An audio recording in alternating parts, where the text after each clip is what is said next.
हाय दोस्तों, कैसे हो आप लोग। आई होप सब ठीक होंगे। मैं आज आपके लिए लेके आया हूँ राष्ट्रीय मानवाधिकार आयोग। राष्ट्रीय मानवाधिकार आयोग, national human rights commission of India. तो देखते हैं आज ये क्या होता है, इसका अध्यक्ष कौन होता है और वर्तमान में इसका अध्यक्ष कौन है और इसका कार्य क्या है, सब कुछ आज देखते हैं। राष्ट्रीय मानवाधिकार आयोग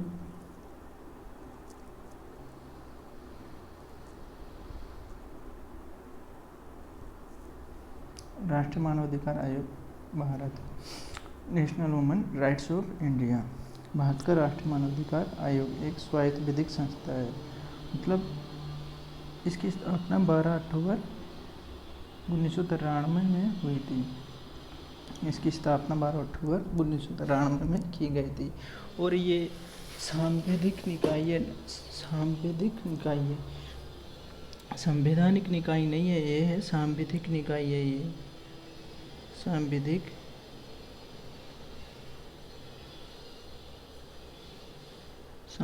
निकाय है, ये संवैधानिक निकाय नहीं है।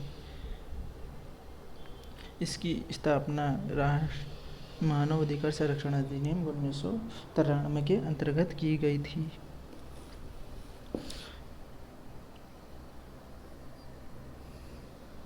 आगे देखते हैं इसका अध्यक्ष कौन है।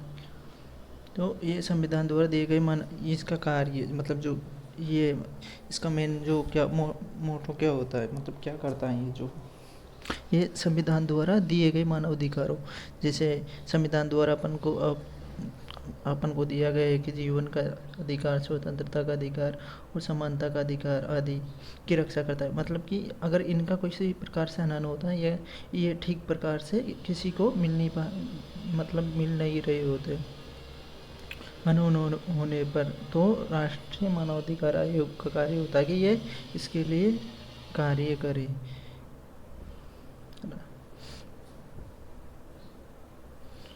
और इसके जो प्रथम न्यायमूर्ति, मतलब इसका जो अध्यक्ष था, प्रथम अध्यक्ष था राष्ट्रीय मानवाधिकार आयोग का, जो प्रथम अध्यक्ष था वो न्यायमूर्ति रंगनाथ मिश्र थे। और वर्तमान में इसके 2021 में न्यायमूर्ति अरुण कुमार मिश्रा इसके वर्तमान अध्यक्ष हैं। अभी जो है वो अरुण कुमार मिश्रा इसके वर्तमान अध्यक्ष हैं। इसके अध्यक्ष व सदस्यों का कार्यकाल 3 या 70 वर्ष। इसका मतलब ये है कि किसी अध्यक्ष व सदस्यों कार्यकाल, जो टोटल कार्यकाल है, मतलब एक बार में नियुक्त होने पर कितना कार्यकाल है, वो है 3 वर्ष। और उसकी एज लिमिट है, मतलब उस व्यक्ति की एज लिमिट है वो है 70 साल। अगर कोई व्यक्ति अध्यक्ष या सदस्य चुना जाता है और उसके कार्यकाल के 3 वर्ष पूर्ण न होने से पहले अगर वो 70 वर्ष, उसकी एज 70 साल हो जाती है, तो वो रिटायर्ड हो जाएगा। 3 वर्ष ये कार्यकाल पूरा नहीं कर पाएगा क्योंकि इसकी एज लिमिट 70 साल है।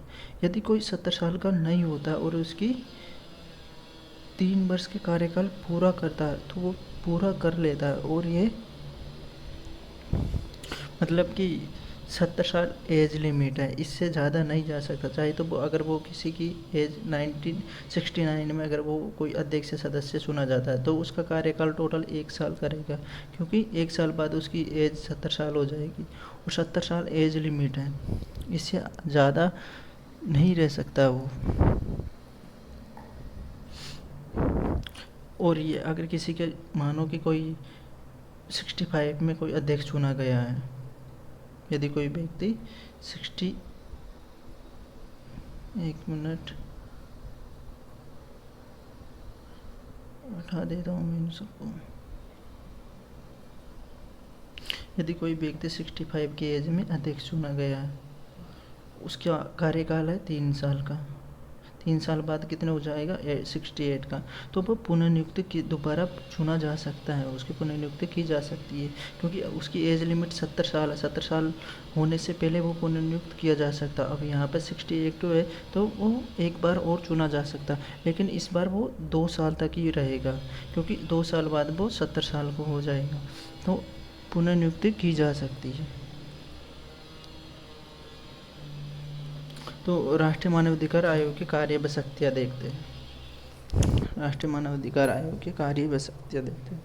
मानवाधिकार आयोग से जुड़े मुद्दों पर सरकार को परामर्श देना, ये इसका काम सिर्फ परामर्श देना है, मतलब सलाह देना, एडवाइस देना। सरकार को एडवाइस देते हैं कि मतलब ये काम ऐसे हो रहा है, ऐसा नहीं होकर ऐसा होना चाहिए, बस एडवाइस देता है और कुछ नहीं कर सकते। परामर्शदात्री निकाय ये इसलिए से दंड देने का अधिकार नहीं है, ये किसी को भी पनिशमेंट या दंड वगैरह कुछ दे नहीं सकता है, सिर्फ ये सरकार को परामर्श दे सकता है।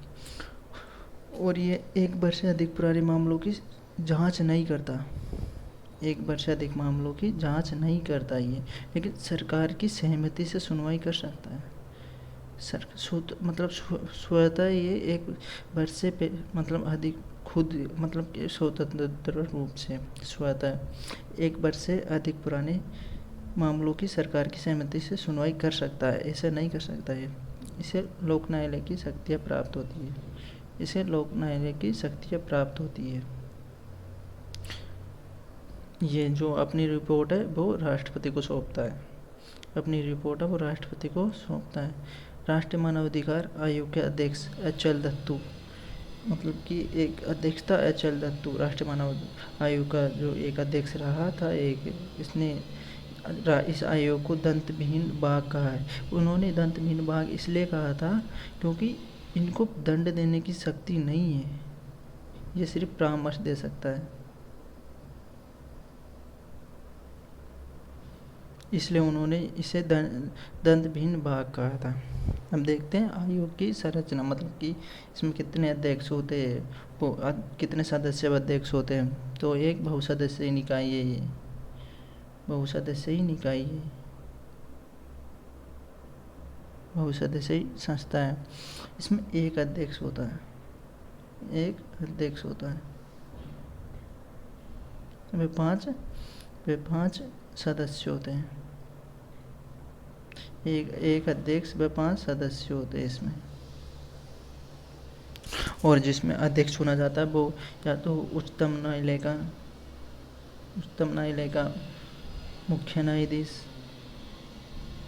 या अध्यक्ष या उच्चतम न्यायालय का न्यायाधीश होना चाहिए, एक सदस्य।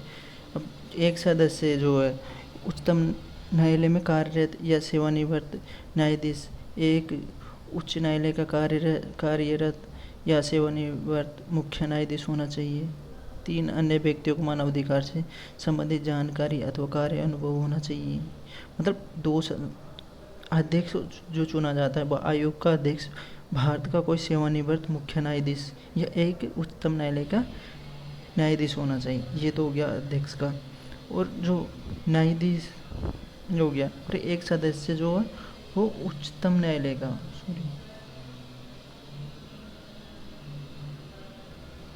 एक सदस्य जो है वो उच्चतम न्यायालय का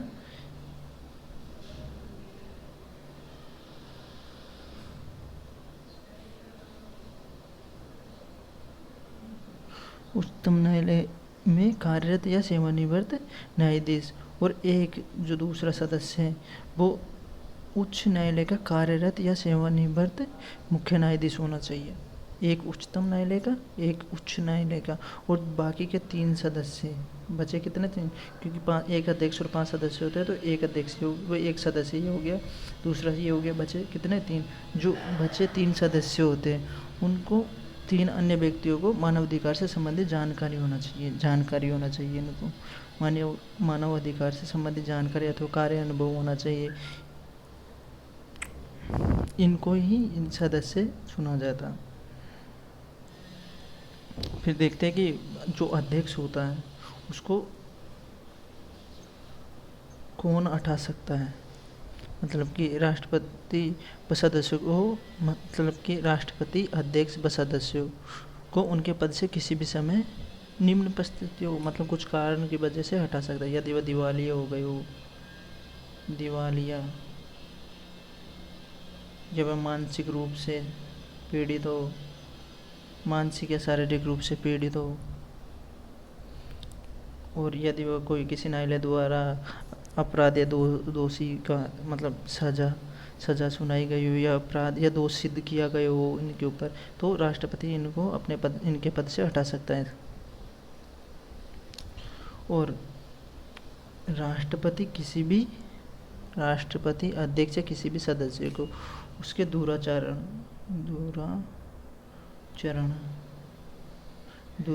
के कारण भी, मतलब कि दुराचरण या असक्षमता के कारण भी पद से हटा सकता है।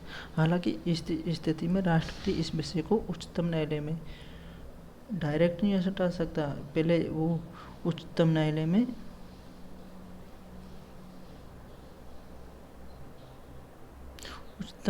न्यायालय में जांच के लिए सौंपेगा। मतलब कि राष्ट्रपति जो दुराचरण या असक्षमता के कारण पद से हटा सकता है। हालांकि इस स्थिति में जो राष्ट्रपति होता है जो पहले इसकी जांच के लिए उच्चतम न्यायालय में भेजेगा, फिर उच्चतम न्यायालय इस मामले की जांच करेगा और जांच के उपरांत उच्चतम न्यायालय इस अपराध को सही पाता है तो उसकी सलाह पर राष्ट्रपति इन सदस्यों व अध्यक्षों को उनके पद से हटा सकता है।